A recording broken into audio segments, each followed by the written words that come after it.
India versus New Zealand का पहला test खत्म हो चुका है और न्यूजीलैंड ने ये मैच बड़ी आसानी से 8 विकेटों से जीत ली है। और ये तकरीबन आई थिंक दूसरे दिन जब मैच स्टार्ट हुआ था, पहले दिन तो बारिश हुई थी, उस वक्त ही पहले सेशन में काफी हद तक डिसाइड हो चुका था कि न्यूजीलैंड ये मैच जीत जाएगा अगर बारिश नहीं होती तो। मैं आपको पहले स्कोर कार्ड बता देता हूँ कि इस मैच में हुआ क्या है।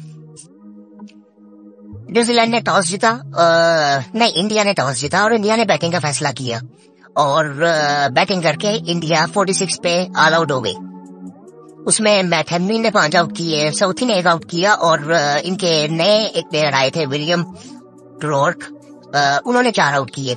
सो उसकी वजह से, और वो सिर्फ मैं आपको एक चीज बताऊं कि इस मैच में जो ये मैच बेंगलोर में था और बेंगलोर की विकेट ऐसी होती है कि आपको नए बॉल से सीम स्विंग मिलता है, अच्छा सीम स्विंग मिलता है। और उधर इस वक्त मौसम भी ठंडा हो रहा है आस्ता आस्ता और बारिशें भी हो रही थी, सो वो नया बॉल खेलना थोड़ा सा मुश्किल होता है।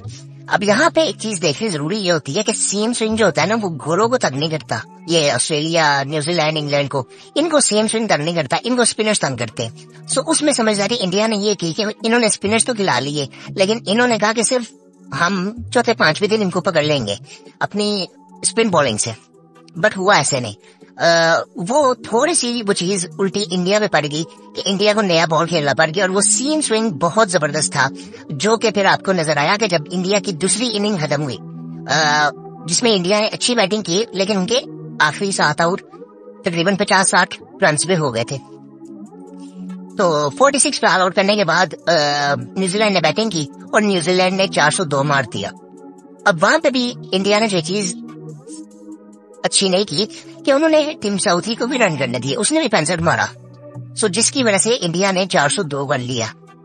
402 इंडिया अगर करने ना देता, अगर 250-300 पे रखता तो इंडिया का, और इसी तरह से बैटिंग करता तो इंडिया ने टारगेट 200 प्लस का देना था, तो वो मैच की सिचुएशन डिफरेंट हो जानी थी, जो कि नहीं हुई। फिर खैर न्यूजीलैंड ने 402 किया और उसमें जो जिस प्लेयर के बारे में हम बात कर रहे थे मैच के स्टार्ट में, सचिन रविंद्र, जो कि आई थिंक उसको हमने देखा था वर्ल्ड कप में, उससे पहले भी उसकी कुछ इनिंग्स थी, आईपीएल में भी हमने देखा था कि उसकी वो इंडिया में बहुत जबरदस्त खेलता है। सो उसने 134 कर दिया और उसके साथ एक पार्टनरशिप लग गई टीम साउथी की, साउथी ने भी 65 कर दिया और अच्छे स्ट्राइक रेट से किया।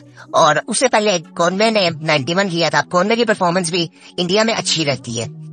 सो खैर उन्होंने 402 किया और उसमें 3 आउट किए थे, कुलदीप यादव और जडेजा ने, और अश्विन ने 1 आउट किया और सिराज ने 2 आउट किए, बुमराह ने 1 आउट किया।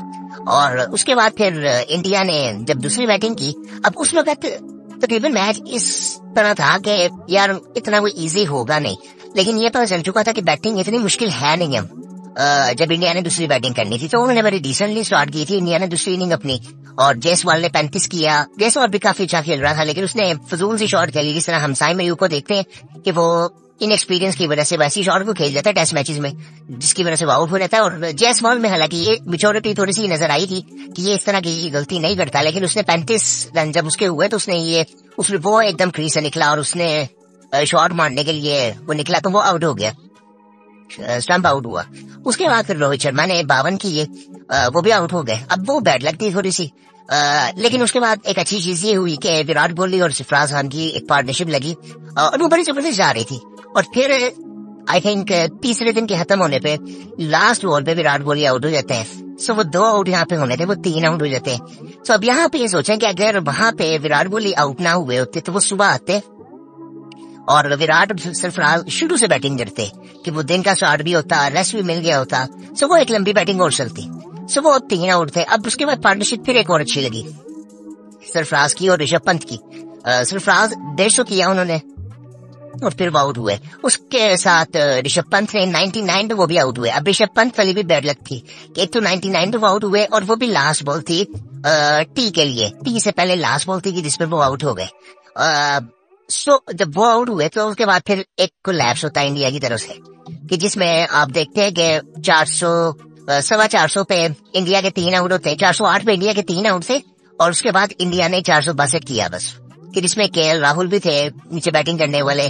केएल राहुल की मैं ये कहूंगा कि उनको भी अच्छा बॉल पड़ा था, लेकिन आई थिंक उनको वो अगर रन करते तो शायद सिचुएशन थोड़ी सी और मुख्तलिफ हो सकती थी। जडेजा ने भी नीचे से आगे कुछ नहीं किया। अश्विन से भी उम्मीद थी कि वो बैटिंग करेंगे, जडेजा और अश्विन, लेकिन वो भी इतना लंबा जा नहीं सके थे। उसके बाद ये हुआ था कि उनको नया बॉल भी मिल गया था। वो जब नया बॉल मिला तो इन्होंने पूरी टीम को फिर पकड़ लिया। सो अब यहाँ पे देखने वाली बात ये थी कि बैंगलोर में मैच था, मौसम ठंडा होता था, नया बॉल मिलता था तो सेम स्विंग होता था। सो उसमें एशियन जो टीमें हैं वो सेम स्विंग तो हंसती हैं।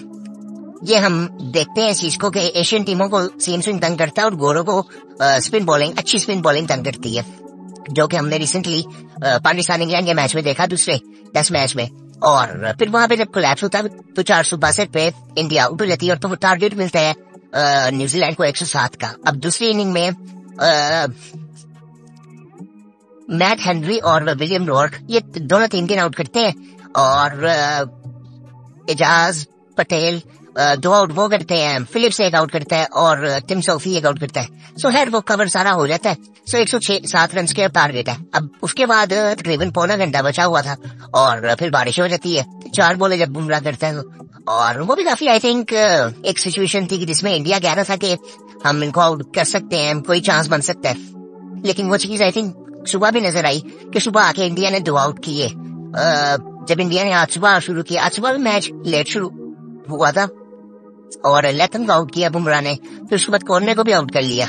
17 रन कॉर्ने ने बनाए और उसको भी आउट कर लिया, फिर दोनों को एलबीडब्ल्यू किया और उसके बाद फिर विलियम और रिचन रविंद्र। ये रविंद्र जो है ना, ये आई थिंक जिस तरह मैंने मैच से पहले ये बात की थी कि ये इनको तंग करेगा बहुत ज्यादा और ये मुझे लगता है कि सीरीज में पूरी तंग करेगा और अगले मैच में अब शायद विलियमसन भी वापस आ जाए और इनकी बैटिंग और ज्यादा स्ट्रांग हो जाएगी। अब वो पता नहीं किसकी जगह पे खेलते हैं, लेकिन आई थिंक उनकी बैटिंग जो विलियमसन है वो एशिया में वो बैटिंग अच्छी करते हैं। सो आई थिंक उनकी बैटिंग और ज्यादा स्ट्रांग हो जाएगी। खैर उसके बाद बड़े आराम से फिर इनकी पार्टनरशिप लगी और 110 रन इन्होंने किए, फिर 2 आउट हुए थे इनके और डिसेंट रन रेट से इन्होंने तकरीबन 28वें ओवर में ये मैच खत्म कर दिया था। सो आई थिंक ये चीज नजर आ रही थी। मुझे थोड़ा सा ना ये लगता है कि अगर कोई और टीम होती तो कोलैप्स हमेशा नजर भी आता, क्योंकि इंडिया ने अगर हम बात करें तो ठीक है वो बैटिंग तो बैड लक हो सकती है, लेकिन आई थिंक इन्होंने बॉलिंग भी अच्छी नहीं की और पिछले कुछ सालों में जो हम इंडिया टीम को बेहतर होते हैं वे देख रहे हैं, वो उनकी उसकी वजह जो है वो इनकी बॉलिंग है कि इनकी बॉलिंग पिछले कुछ सालों में काफी बेहतर हो गई है कि इनको बुमराह मिल गया, फिर उसके साथ एक कॉम्बिनेशन बन जाता है दूसरे बॉलर्स का। सिराज ने अच्छी बॉलिंग करता है, फिर उसके बाद अर्शदीप व्हाइट बॉल में इनको मिल गया है जो कि आई थिंक लॉन्ग टर्म में अगर देखें तो वो रेड बॉल भी आई थिंक खेल सकता है। सो वो इनको कुछ ऐसे बॉलर्स मिले अच्छे जो कि आई थिंक जिनकी क्वालिटी काफी बेहतर है और ये इसमें ज्यादा जो इम्पैक्ट आता है वो बुमराह का भी आता है कि वो एक एंड से तो उसने हर चीज कवर की होती है ना, वो रन रेट बढ़ने देता है और बड़े जबरदस्त तरीके से वो बॉलिंग कर रहा होता है, ना रन खाता है और आउट भी करता है फिर और उसके बाद फिर और इस वजह से इंडिया स्कोर कर रही थी। सो इंडिया ने बैटिंग तो वो उसी तरह से करते रहे लेकिन एक कोलैप्स हुआ, सो बॉलिंग ने काफी ज्यादा रन खा लिए। 402 रन आई थिंक बहुत ज्यादा होते हैं और मुझे ये लगता है कि ये न्यूजीलैंड ही कर सकती थी। इंडिया पिछले 11 सालों में इंडिया में भी मैच हारी नहीं थी और आई थिंक न्यूजीलैंड ने इनको लास्ट मैच काफी अरसे से हराया नहीं था। मेरे ख्याल से 30-40 साल हो गए हैं कि इन्होंने कोई मैच हराया नहीं था इंडिया को, और पहले भी जब हराया था तब भी इन्होंने कहते हैं 20 साल बाद हराया था। सो ये इतना लंबा गैप हो रहा था कि इंडिया को इंडिया में हराना बहुत मुश्किल काम होता है। सो ये टेस्ट मैचेस की बात मैं कर रहा हूँ, लेकिन ये बड़े आराम से न्यूजीलैंड ने मैच जीत लिया और आई थिंक उन्होंने बैटिंग बहुत जबरदस्त की है, बॉलिंग भी आई थिंक जब उनको मौका मिला स्पेशली नया बॉल उन्होंने जिस तरह से किया दोनों इनिंग्स में वो बड़ा जबरदस्त था।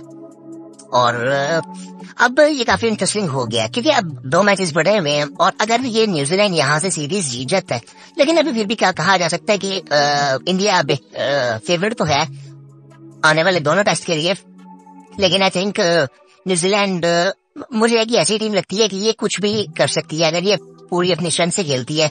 इनमें क्योंकि ज्यादा इतने आपको चेंजेस नजर नहीं आते, रिप्लेसमेंट्स को इतने ज्यादा नजर नहीं आते, आपको सिमिलर प्लेयर नजर आ रहे होते हैं जो तीनों फॉर्मेट्स खेल रहे होते हैं। ये भी आप इसमें देखेंगे तो आपको 1-2 प्लेयर ऐसे नजर आएंगे जो कि सिर्फ टेस्ट खेल रहे होंगे, वरना ओवरऑल कॉम्बिनेशन इनका बड़ा जबरदस्त होता है क्योंकि इनका कोई ऑप्शन इनके में इतने ज्यादा होते नहीं है इतने मुल्क में और बड़ा ही डिसेंट तरीके से लेके चलते हैं ये। सो आई थिंक बड़ी जबरदस्त क्रिकेट खेली है न्यूजीलैंड ने भी।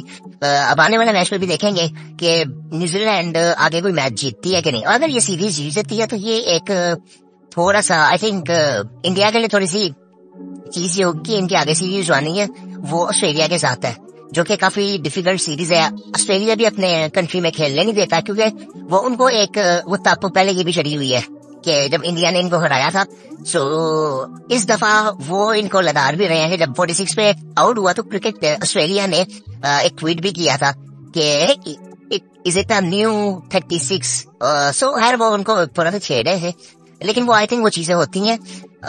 बट आई थिंक वो सीरीज डिफिकल्ट होगी, फिर इनके लिए काफी डिफिकल्ट हो जाएगा कि ये WTC का फाइनल खेल सके। सो आई थिंक ओवरऑल अगर देखे तो मुझे तो मैं ये नहीं कहूंगा इंडियन मीडिया पे हालांकि उस फजूल सी बातें शुरू हो जाती हैं साथ ही, जो कि आई थिंक मुझे लगता है कि नहीं होनी चाहिए क्योंकि उसमें काफी डिसेंट लोग भी होते हैं मुझे लगता है। और एक मैच इंडिया पे बुरा आया वरना हम इनको पास में देखते रहे हैं, काफी जबरदस्त है ये टीम। और मुझे जो इनका ही नजर आता है ना, जो इनका कॉन्फिडेंस होता है इस वक्त, स्पेशली रोहित का, विराट का, और इतने ये पिछले कुछ सालों में इतने मेच्योर हुए हैं, जो मैंने पहले भी वीडियो में बात की थी कल की, कि इनकी जो मेच्योरिटी जिस लेवल की ये नजर आती है ना, जनरली क्रिकेट में नहीं मैं बात कर रहा, जनरली लाइफ में अगर आप ये देखें रोहित शर्मा को स्पेशली जब से वो कप्तानी कर रहे हैं, वो मेच्योरिटी का वो लेवल, कितना सेंसिबल इनका जवाब होता है किसी भी सवाल का, और रिस्पॉन्सिबिलिटी लेना, तो ये सारी चीजें ऐसी आती हैं। इवन कल की सिचुएशन आप देखें, जब पौना घंटा पहले बारिश हुई या लाइट जब थोड़ी सी खराब हुई तो न्यूजीलैंड चला गया। सो वो अंपायर से एक वो होता है ना, कॉन्फिडेंस होता है कि आप ये कैसे कर सकते हैं। वो हुआ ये था कि न्यूजीलैंड के बैट्समैन थे लेथम और वो, उन्होंने कहा आप चेक करेंगे, हमें थोड़ा सा मसला हो रहा है। सो वो जब मीटर पे चेक की, सो वो लाइट कम थी तो वो चले गए। तो उसके बाद कॉन्फिडेंस ये देखने वाला था कि उन्होंने फिर बात की कि आप किसी के कहने में क्या कर सकते हैं। वो एक आई थिंक वो जनरली ये बात कर सकता है कोई भी प्लेयर, कैप्टन स्पेशली या सीनियर प्लेयर्स करते हैं अंपायर से बात कि नहीं हमें करें, क्योंकि वो टाइम बड़ा क्रूशियल था इंडिया के लिए कि अगर उस टाइम वो 2 दिन आउट करता तो ये मैच किसी तरह से भी बदल सकता था कि इंडिया भी 46 पे पहले आउट हुआ है और कोई भी टीम हो सकती है। लेकिन खैर वो उस वक्त तो मैच शुरू नहीं हुआ क्योंकि बारिश भी शुरू हो गई थी फिर, और उसके बाद फिर सुबह जब मैच शुरू हुआ फिर बुमराह ने 2 आउट तो किए, लेकिन आई थिंक स्कोर को इतना ज्यादा था नहीं, और मुझे लग नहीं रहा था वो नया बॉल ही तंग कर रहा था। नया बॉल आज भी स्विंग कर रहा था, लेकिन उसके बाद आई थिंक बैटिंग काफी इजी हो गई थी, और ऊपर है वो अच्छे स्ट्राइक रेट से वो जीत के गए हैं यहाँ से। और रविंद्र को आप देखें तो उसका भी 85 का स्ट्राइक रेट था, विलियन वो भी 48 कर दी है। सो आई थिंक बड़ी जबरदस्त बैटिंग की है, न्यूजीलैंड ने भी बॉलिंग भी जबरदस्त की है। सो आने वाले टेस्ट मैचेस भी काफी इंटरेस्टिंग होंगे। और अब मुझे जो देखना है वो इंडिया की अब आने वाले मैचेस में अप्रोच कैसी होगी, क्योंकि इसमें वो काफी I think proper test cricket की तरह इसको खेल रहे थे, क्योंकि उनको पता था कि शुरू में कंडीशंस थोड़ी सी सूट करेंगी बॉलर्स को नए बॉल से। लेकिन मैं देखूंगा कि आने वाले टाइम में ये किस तरह से बैटिंग करते हैं, क्योंकि इन्होंने जिस तरह से बांग्लादेश के खिलाफ बैटिंग की थी, इन्होंने 2 दिन में ऑलमोस्ट 2 दिन में टेस्ट मैच खत्म किया था। 2 दिन इनको मिले थे, इन्होंने 2 दिन में टेस्ट मैच खत्म कर दिया था। और मैं अब ये देखना चाहूंगा कि आने वाले टाइम में बैटिंग इस तरह से करते हैं, वरना इन्होंने पिछले कुछ टाइम में हमें नजर आया कि रोहित शर्मा ऊपर से आके तेज बैटिंग करते थे और एक अच्छी स्ट्राइक रेट से मैच को खत्म करते थे और जल्दी से आउट भी करते थे। सो आई थिंक ये आने वाले टाइम में अब इंटरेस्टिंग होगा कि इनकी अप्रोच क्या रहती है, न्यूजीलैंड किस तरह से हैंडल करता है। लेकिन मुझे लगता है कि इस तरह की कंडीशंस में ना, सिचुएशंस में स्पेशली, कि जब प्रेशर सामने वाली टीम डाल रही होती है, तो न्यूजीलैंड मुझे एक ऐसी टीम लगती है कि जो हर तरह का प्रेशर हैंडल करती है, चाहे सामने किसी भी तरह की टीम हो। हम इन्होंने 2019 जब फाइनल खेला था, मुझे नहीं समझ आती ये इतने काम कैसे रहे थे उस मैच में। वो जो सिचुएशंस हुई थी, अब वो आज भी उस पर डिबेट की जा सकती है कि वो अजीब सी सिचुएशन थी कि 2 दफा मैच बराबर हो गया और एंड में फिर इंग्लैंड जीत गया। सो वो भी एक कंट्रोवर्सी हो सकती है अगर डिबेट की जाए। लेकिन इन्होंने कोई, ये इतने लोग ठंडे लोग हैं, समझदार लोग हैं और इतनी मेच्योरिटी से ये सारा कुछ हैंडल कर लेते हैं। सो आई थिंक मुझे ये टीम इसलिए हाथ से बड़ी अच्छी लगती है कि इनमें कोई मसले नहीं है इतने ज्यादा। आपको नजर नहीं आता है कि इनके फजूल से कोई मसले चल रहे हो, कोई किसी के खिलाफ, कोई मीडिया इनका शोट नहीं करता, क्योंकि इनके मुल्क में ज्यादातर लोग देखते भी नहीं है। मैंने सुना था कि कोई पैसे देने को तैयार भी नहीं होता, पैसे देके क्रिकेट कोई नहीं देखता इनके मुल्क में, क्योंकि उनका जो ज्यादा रुझान है वो रग्बी की तरफ है। सो आई थिंक लोग भी बड़े कम है और बिल्कुल छोटा सा साइड पे बिल्कुल अलग मुल्क है ये। और लेकिन मुझे पसंद बहुत है, क्योंकि बिल्कुल आई थिंक मुझे कभी ये किसी मसले में नजर नहीं आया। इनके मुल्क की अगर बात करें तो बिल्कुल आई थिंक बड़ी डिसेंट चीजें हैं और सब कुछ बड़ी इजीली हो जाती हैं चीजें, कोई इतने मसले मसाइल नहीं है इनके। बाकी आई थिंक जबरदस्त मैच था और ये पिछले 4-5 दिन तो बड़े जबरदस्त गए, क्योंकि पाकिस्तान का भी मैच हो रहा था, इंडिया का एक दिन मैच आगे चल रहा था। सो वो दोनों मैचेस चल रहे थे साथ साथ, और बॉलिंग आई थिंक दोनों मैचेस में बड़ी जबरदस्त रही है चारों टीमों की। तो इसलिए मतलब ये आ रहा था कि दोनों मैचेस चल रहे थे एक ही टाइम पे, और टाइमिंग भी एक ही थी कि फॉर एग्जाम्पल जब पहले इंडिया में लंच होता था, लंच इंडिया का खत्म होता था तो पाकिस्तान की टीम का लंच होता था। सो वो आधे घंटे का जो गैप आता है, सो वो बड़ा जबरदस्त चलता था इसी तरह से। सो मजा आया इस टेस्ट मैच को देखने का। आगे इनका बताएं कब टेस्ट मैच है, उसको भी हम फॉलो करेंगे, लेकिन उससे पहले अब 24 को शुरू होगा पाकिस्तान का आखिरी टेस्ट मैच इंग्लैंड के साथ। सो वो भी आई थिंक उसको फॉलो करेंगे, हम उसको बात करेंगे। और बाकी आई थिंक न्यूजीलैंड ने बेहतर खेला तो वो जीत गए, लेकिन आगे आई थिंक इंडिया अभी भी कह सकते हैं कि हम फेवरेट है, क्योंकि अपने घर में उनको हराना बड़ा मुश्किल काम है। इसे ये नहीं कह सकते कि ये फ्लू था। न्यूजीलैंड ने बहुत अच्छी क्रिकेट खेली है, और इंडिया पे भी आई थिंक मैं कहूंगा कि ऐसा दिन आ जाता होता है, कभी वो कभी हो जाता है, लेकिन इंडिया ओवरऑल देखे तो बहुत अच्छी टीम है इस वक्त। सो बाकी आई थिंक फिर आपसे मुलाकात होगी।